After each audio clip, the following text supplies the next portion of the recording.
영화 다빈치 코드의 티빙 박사가 말합니다. 기독교라는 하나의 종교로 로마를 통합하려 했던 콘스탄티누스 1세는 니케아 공의회라는 종교 회의를 소집해 예수의 신성을 확립했다고 말입니다. Jesus was viewed by many of his followers as a mighty prophet, a great and powerful man, but a man, nevertheless, immortal man.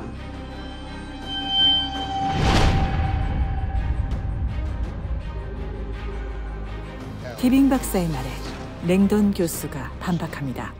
Constantine did not create Jesus' divinity. He simply sanctioned an already widely held idea.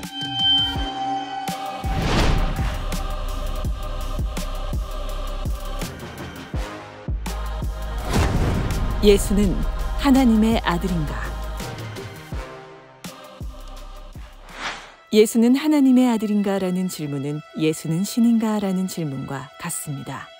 다른 종교와는 달리 기독교는 유독 창시자인 예수의 정체성을 중요하게 여기는데 그 이유는 무엇인가요? 대다수의 종교 지도자는 자신이 무엇을 깨달았는가를 가르쳤습니다. 석가모니 부처는 그가 깨달은 것을 설파했고 공자도 그가 깨우친 이치를 가르쳤습니다. 그러나 예수는 자신이 누구인가를 가르쳤습니다. 예수는 자신이 하나님의 아들이라고 주장하며 자신을 통해서만 하나님께 갈 수 있고 구원을 얻을 수 있다고 가르쳤습니다. 이것은 당시 유대인의 사고에서는 결코 평범한 사람이 할 수 있는 주장이 아니었습니다. 신성 모독으로 끌려가 죽을 수도 있을 만큼 파격적인 주장이었죠. 그렇기 때문에 기독교는 예수의 정체성, 예수가 정말 하나님의 아들이냐 아니냐에 따라 그 진위 여부가 달려있다고 해도 과언이 아닙니다. 그렇다면 예수가 자신이 하나님의 아들이라는 분명한 자의식을 가지고 있었다는 성경 속의 기록에는 어떠한 것들이 있을까요? 나와 아버지는 하나이다. 나를 본 사람은 아버지를 보았다.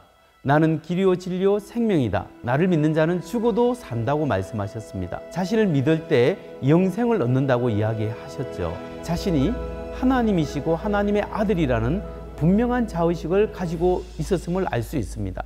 예수가 오직 하나님만이 할 수 있는 말과 행동을 하며 자신이 하나님임을 드러냈던 기록에는 어떠한 것들이 있을까요? 마가복음 2장, 누가복음 5장에 보면 중풍병자를 사람들이 데려오는 것을 볼 수 있습니다. 예수님이 단순히 중풍병자를 고쳐주시면 되는데 예수님이 하신 말씀이 작은 자여 내 죄 사함을 받았느니라 이렇게 말씀했습니다.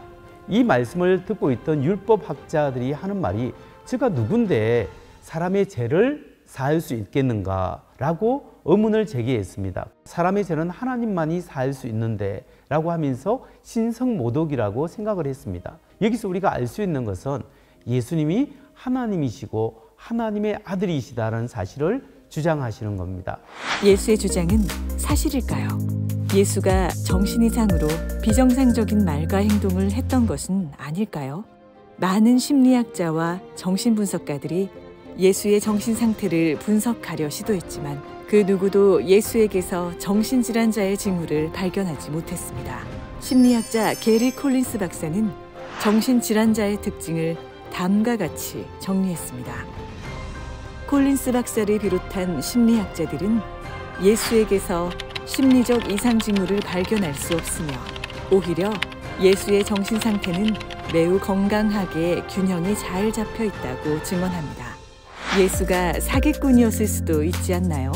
예수는 세계 4대 성인 중 한 분으로서 훌륭한 인격과 도덕성을 갖췄다고 평가받습니다.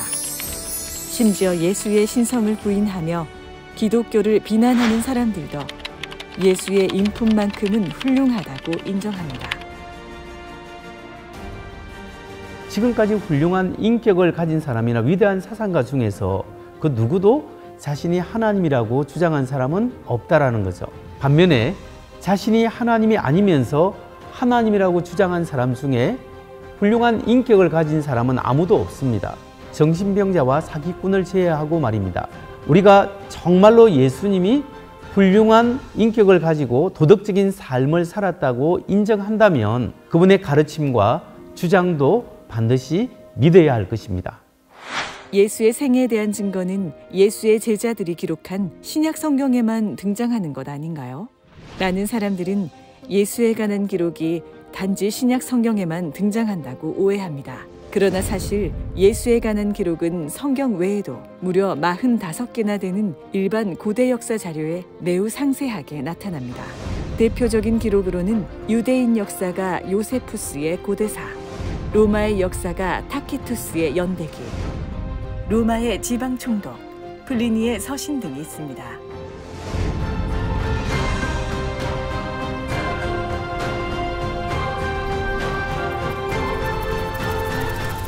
일반 역사 속 예수에 관한 기록과 성경 속 예수에 관한 기록은 그 시기와 내용이 상당 부분 일치합니다. 다시 말해 우리는 신약 성경을 전혀 펼치지 않고서도 예수의 삶과 가르침, 죽음과 부활 사건에 대해 분명히 알 수 있다는 것입니다.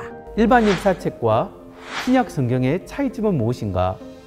신약 성경의 저자들은 예수님을 하나님의 아들로 믿고 기록했고 일반 역사 저자들은 예수님을 하나님으로 믿지 않은 채 객관적 사실만 기록했다는 것이 차이점입니다. 다시 처음으로 돌아가서 니케아 종교회의에서 예수의 신성을 투표로 결정했다는 이야기는 무엇인가요? 예수가 하나님의 아들이라는 믿음은 니케아 종교회의에서 갑자기 생겨난 교리가 아닙니다. 예수의 죽음 이후 약 30년 이내에 기록된 사도 바울의 서신을 보면 당시 초대교회에서 널리 불리던 찬양시가 등장합니다.